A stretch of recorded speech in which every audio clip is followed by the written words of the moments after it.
مش شرط الحب يكون بين الحبيب والحبيبة، ممكن يبقى بين الأخ، الأخت، الصديق، الجار. المهم إننا نستمتع بفعل الحب. الحب أيام نعيم الجهل. خلينا نشوف الدنيا دي بتقول إيه.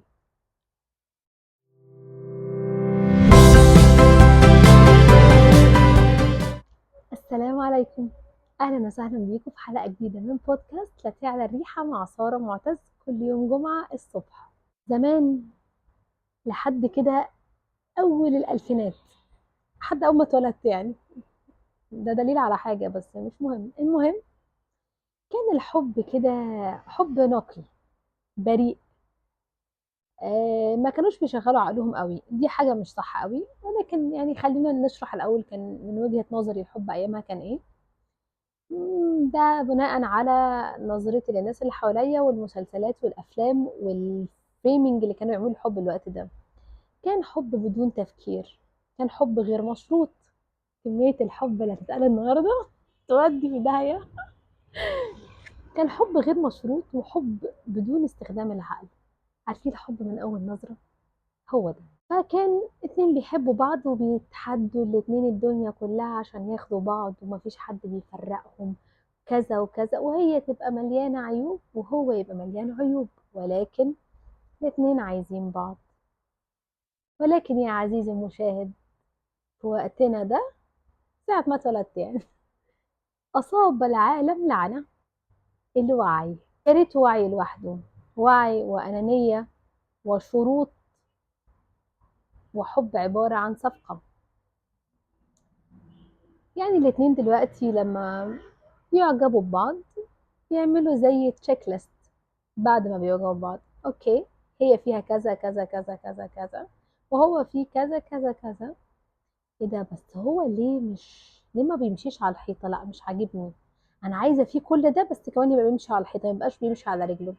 ايه ده ايه ده ايه ده؟ هي فيها كل الحاجات الحلوة دي بس هي ليه ما بتعرفش تشقلب؟ انا عايزة واحدة تعرف تشقلب. فبقى زي تشيك ليست، بيحبوا مميزات بعض مش عيوب بعض. وده غلط على فكرة، زمان كانوا غلط واحنا دلوقتي غلط. البالانس في كل حاجة حلو، ديننا دين وسط. ويعني هرجع اقول لكم ان احنا في زمن اخضر. اوكي، حاجة كمان انه يعني احنا يا جماعة لما بنيجي نرتبط ونحب ونتخطب ونتجوز وكل الحاجات الحلوة دي، بنتجوز الناس اللي احنا حابين ومتقبلين عيوبهم، مش بس مميزاتهم. لان مميزاتهم دي اي حد في الدنيا يعني موظف البنك هيحب مميزاتك وهيحب مميزاتك، ولكن مين اللي هيستحملك بعيوبك غير اهلك؟ محدش طايق نفسه اصلا. انت لما تلاقي حد متقبل عيوبك وشايفها واو ومش فارقاله، هذا هو الحب يا عزيزي. انك وقعت في الفخ، اهرب. لا لا، الحب جميل جدا. المهم، بستغرب قوي لما حد يسأل حد اللي هو مثلا ليه بتحبني؟ عشان انتي جميلة وعشان انتي كذا وكذا وكذا، وانا بحبك عشان انت واحد اتنين تلاتة واربعة ومش عارف ايه. بس ما حدش بيذكر العيوب. عشان كده بيقولك بعدين العيوب بتظهر والعلاقة بتتوتر. لا، مفروض من الاول العيوب تكون ظاهرة، مفروض من الاول العيوب تكون مقبولة بالنسبة للطرفين. لانه لو العيوب لا تطاق انتوا لا تصلحوا. دور على حد عيوبه بالنسبة لك حاجات عادية مش عيوب. لأن أنا تقبلي لعيوب واستحمالي ليها غير تقبلك غير تقبلك غير تقبل أي حد في الدنيا. كل واحد ليه نسبة تحمل معينة عشان نهون الحياة على بعض، عشان تبقى حياة جميلة. بنقلل نسب الطلاق اللي حوالينا شوية. حاجة كمان، زمان كانت طبيعي برضو، سبب برضو ده حلو في النعيم الجهل وقتها. اتنين بيحبوا بعض معروف ايه نهايتهم، ان هما ايه، سوف يقوموا بالزواج. لكن دلوقتي الكل بقى يلعب يا شباب. اه والله، بنات وولاد على فكرة يعني. بقى دايما حتى على تيك توك والفيد وكل حاجة اللي بتنزل على الفيد في كل ابلكيشن، بقينا نتفاخر بمين توكسيك اكتر، ومين بيمانيبيوليت بتلاعب مشاعر التاني اكتر، ومين بيقدر يتخطى اسرع، ومين الجامد جدا، ومين. احنا بقينا بنعلي على بعض في القسوة، في الجفاء، وفي ان انا ما بيفرقليش حد، وبتخطى الناس كده، والعلاقات بالنسبة لي ولا حاجة، وعندي commitment issues، فانا مش فارق لي لو انت مش عارف ايه. كل ده عك يا جماعة، كله ده خلل نفسي. طبيعي ان البني ادم لما بيلاقي شخص، سواء صداقة او سواء حب، بيبقى ونيس ليه، وبيبقى شخص شريك حياة partner. مش بنجرب حظنا احنا، بيبقى فيه وفاء. بالنسبة للجواز بيبقى مودة ورحمة. تمام. مش يلا بينا. الحلقة دي يعني أعتقد هتبقى مفيدة لجيلنا أكتر، ولكن الجيل الكبير ممكن يستفيد بيها برضو، إن هو لو في حاجة يبدأ يعدلها. يعني نهون على بعض شوية. الجيل بتاعنا كمان، وحتى والله كبار اتطبعوا بطبعنا للأسف، اللي كانوا بيحبوا بعض بنعيم الجهل زمان. بقينا نحط شروط لبعض، بقينا نعمل هاي اكسبكتيشنز لبعض، تخلينا عاجزين ان احنا نرضي. دايما بنجري، عارفين احنا بنجري، بنجري، عارفين تريد ميل، تفضلي تجري من لا ما للنهايه. احنا كده بقينا في العلاقات. كل حد عايز يبين قد ايه هو احسن بارتنر في الدنيا، وقد ايه هي مش هتلاقي زيك تاني، ولا هتلاقي ولا هيلاقي زيك تاني، ولا هو ولا انت هتلاقي زيه. وبنثبت، بنحاول نثبت عشان كل حد حاطط للتاني شروط معينة. لو قلتها من الشرط ده، سوري، انت مش مالي عيني ولا انتي مالية عيني. مقارنات بقى مع الهاي اكسبكتيشنز. انتي عارفة ده مرات فلان ما شاء الله عليها كذا وكذا وكذا وكذا. انت عارف يا حبيبي، ده جوزها جاب لها واحد اتنين تلاتة، وبيعمل لها كذا كذا، وبيقول لها مش عارف ايه. ده غلط جدا.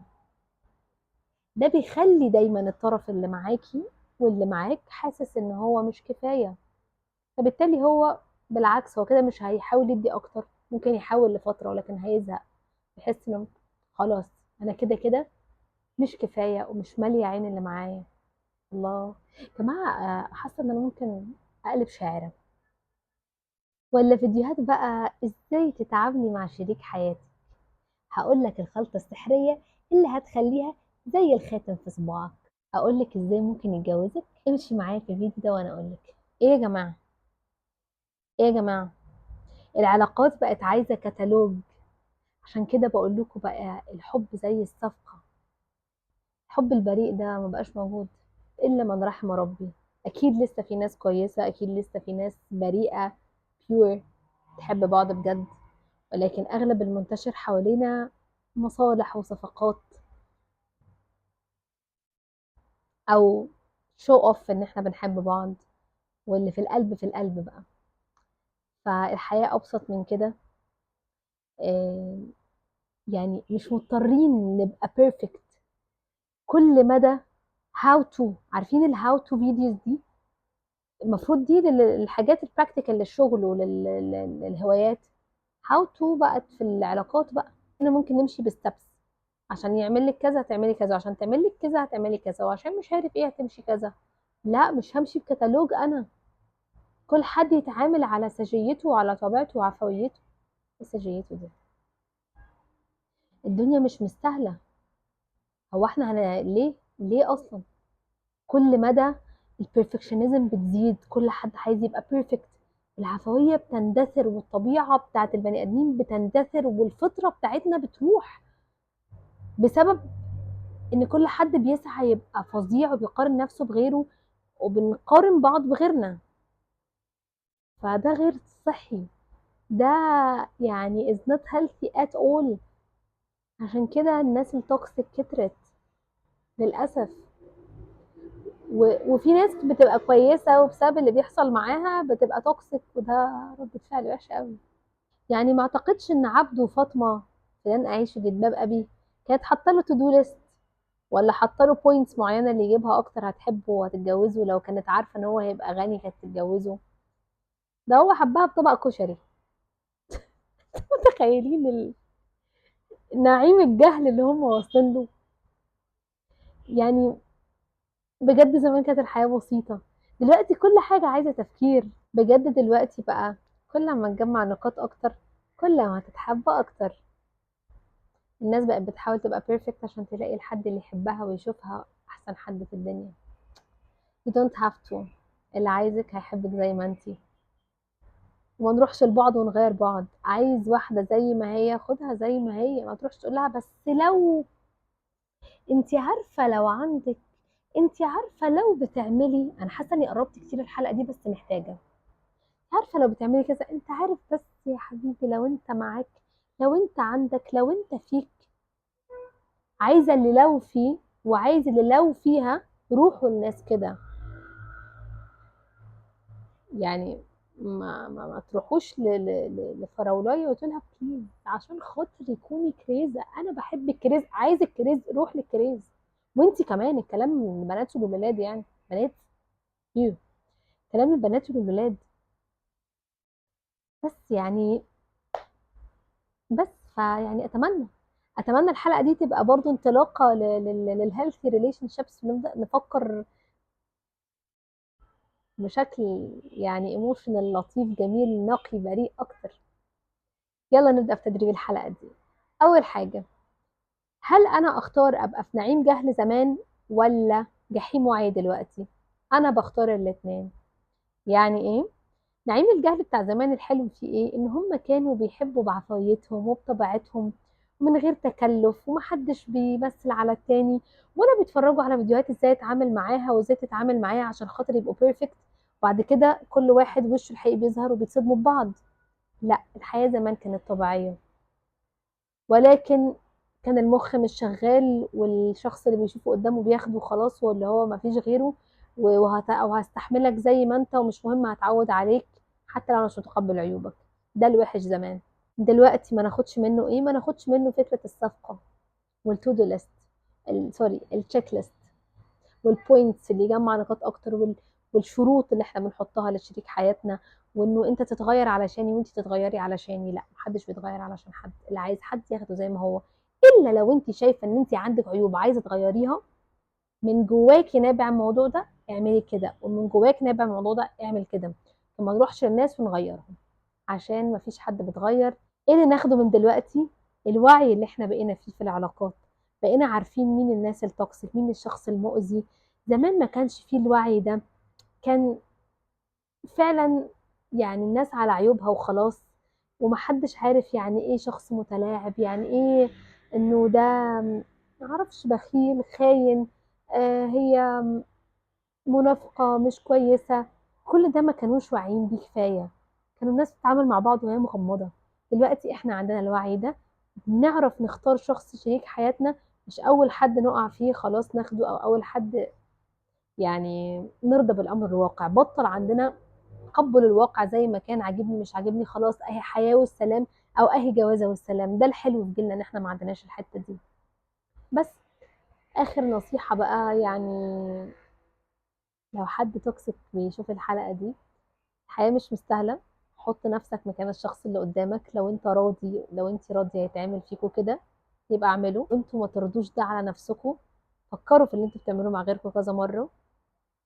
don't fake love, don't fake attention, don't fake interest لأي حد. عشان انت مش مضطر وانت مش مضطرة توهمي حد باهتمامك وتتخطبي له وتتخطب لها وكده، وانت اصلا مش interested ومش مهتم. عشان قلوب الناس مش لعبة، وانت بتسبب لناس كده، وانت بتسببي للناس مشاكل. يعني ممكن يفضلوا بيها طول عمرهم. ف يعني ارحموا من في الأرض يرحمكم من في السماء. ودايما دايما حطوا نفسكم مكان الناس. لو ترضوا يتعمل فيكم الكلام ده اعملوه، لو ما ترضوش راجعوا نفسكم. وحاجة بقى كده حلوة آخر حلقة هقولها لكم بمناسبة البينك اللي أنا لابساه. ما تخلوش حاجة في قلبكم، ما تقولوش بكرة. لو في كلمة حلوة طلعها وقولها. life is too short. الحياة بجد أقصر من إن احنا نفضل نقول بكرة. إيه، لو متزعلين ايه يا جماعة ده، لو متضايقين من بعض، ما تخلوش الخصام والزعل يطول. إلا لو انتوا ناويين تنهوا العلاقة، دي حاجة تانية. متضايقة من صاحبتك، متضايقة من خطيبك، من جوزك، انت نفس القصة، روحوا قولوا، روحوا اتكلموا، عندكم كلام حلو قولوه. طلعوا اللي جواكم، خليكوا دايما بتعبروا، ما تسيبوش حاجة لبكرة، عشان بجد الحياة قصيرة قوي ان احنا نسيب، عشان ما حدش يندم بعد كده يقول يا ريتني قلت، يا ريتني اعتذرت. كلمة بتفرق، وبس.